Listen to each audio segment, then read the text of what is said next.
I'm not saying it's like the worst line ever. In fact, now that we're at the end of this chorus, I actually think this is a pretty good chorus. It's a pretty solid chorus overall.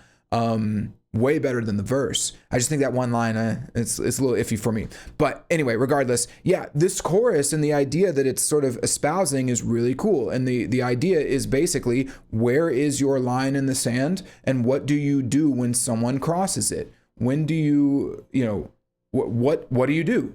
And then, do you even know when someone crosses it? And what are you, can you recognize that? And that's the name of the song, right? Tell me when you've had enough. It's like, okay,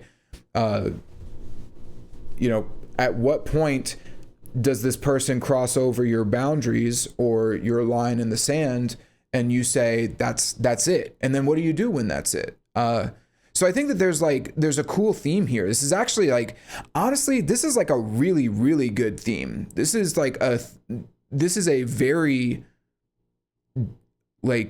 profound theme, something that you could talk about. This is like the basis for a lot of great songs and stories and artwork in general, is like, what happens when you're pushed too far? What happens when you have a moral boundary and it gets crossed? A lot of people, because a lot of people just let it happen. They don't say anything back, or they don't fight for what they believe in.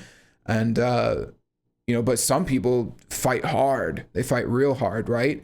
And so, yeah, it's a very good theme. And I think that she has portrayed it well here in the chorus. Maybe I don't want to get ahead of myself. At this stage, I think that this is cool. I do want to note, I don't think this theme was set up at all in the verse.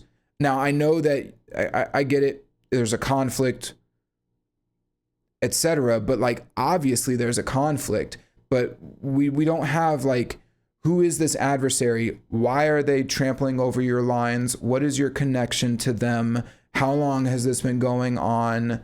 And even that, the enemy, but what if I'm not the enemy? Is this like a gaslighting scenario where they've made you be okay with them crossing over your boundaries? That's probably the closest I could think. But again, it feels like the first verse was very basic and honestly a little all over the place. And I mean, don't even get me started. And I'm not even bringing up fight the way down just the way they want you to. I mean, to me, that's like a toxic relationship line. So that's where I'm like, okay, are we talking about a toxic relationship here? I mean, that's like very applicable, I guess. But this is where I get frustrated with the ambiguity of it all. It's like, I know that there's political implications to this whole album. Are you talking about politics here? Are you talking about a toxic relationship? Or are you talking about, like something else? Is there some other thing? This is kind of the issue with keeping everything so damn ambiguous, is that it's like, it could kind of just be anything, right? And so even though the theme is good, it's a good, compelling theme, that first verse didn't really give us a lot of context for what leads us to this theme. It's just like, yeah, you're fighting and you're burnt out, but how much of this are you going to take? It's like, okay, sure. So yeah, again, torn on this song, really torn at this point with the lyrics. But here's the thing, it was only the first verse, and we did set up that there was a conflict, so we just got to see where it goes. So yeah, let's just keep going.